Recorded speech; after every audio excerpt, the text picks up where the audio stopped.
Hello' everyone, কি খবৰ? সকলোৰে ভালনে?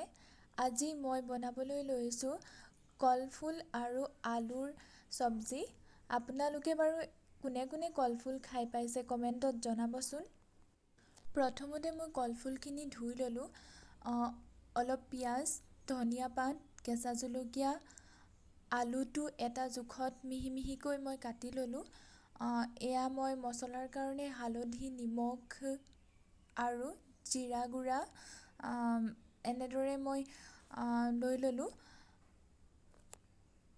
এতিয়া মই গোটেইখিনি ভালদৰে বনাবৰ কাৰণে মই কলফুলটোৰ যিটো মাজৰ অলপ ডাঠ অংশ থাকে সেই অংশটো মই গুচাই ল'ম, কাৰণ এইটো এৰুৱাই নল'লে চব্জিখন খাই ভাল নালাগে। এয়া দেখিছেনে, মই গুচাই লৈছোঁ। এতিয়া আৰু এটা বগা অংশ আছে, সেইটো ডাঠ হৈ টান লাগি থাকে খাবলৈ, সেইকাৰণে এইটো এৰুৱাই পেলাই ভাজিলে চব্জিখন খায়ো ভাল লাগে। এই অংশটো মই গুচাই ল'লোঁ। এতিয়া কেৰাহীত তেলখিনি গৰম হোৱাৰ পাছত মই পিঁয়াজ, জলকীয়া এনেদৰে গোটেইখিনি মই দি ল'লোঁ তেলত। ইয়াতে মই হালধি গুড়াখিনি, জিৰা গুড়া এইখিনি মই তেলতে দি ল'লোঁ। আপোনালোকে তেলত নিদিলেও পিছতো দিব পাৰে। এতিয়া নিমখখিনিও মই তেলতে দি লৈছোঁ। এতিয়া এইখিনি মই অলপ সময় ফ্ৰাই হ'বলৈ দিলোঁ। এয়া ফ্ৰাই হৈ গৈছে। ফ্ৰাই হোৱাৰ পাছত কলফুলখিনি আৰু আলুখিনি তাত দি অলপ সময় মই ভাজি ৰাখিম।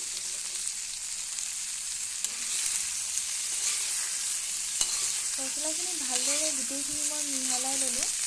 আপুনি কৰি ল'ব।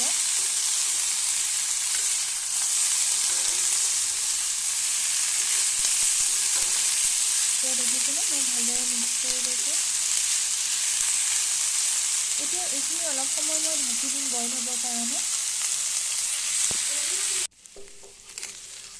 এয়া অলপ সময় ঢাকাৰ পাছত এইখিনি মই আকৌ অলপ লৰাই দিলোঁ। জুইটো কম পৰিমাণে মই দিছিলোঁ, কাৰণ জুইটো বেছিকৈ দিলে ভাজিখন লাগি ধৰিব।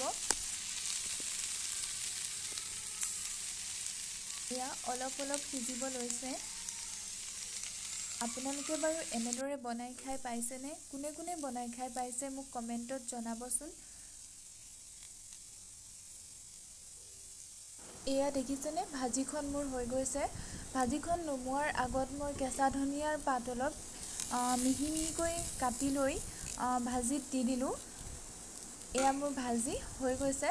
যদি আপোনালোকে ভিডিঅ'টো চাই ভাল পাইছে তেন্তে মোৰ ভিডিঅ'টো শ্বেয়াৰ কৰি দিব আৰু কমেণ্ট কৰি জনাব কেনেকুৱা লাগিল ভিডিঅ'টো চাই, আৰু মোৰ চেনেলটো ছাবস্ক্ৰাইব কৰিবলৈ নাপাহৰিব।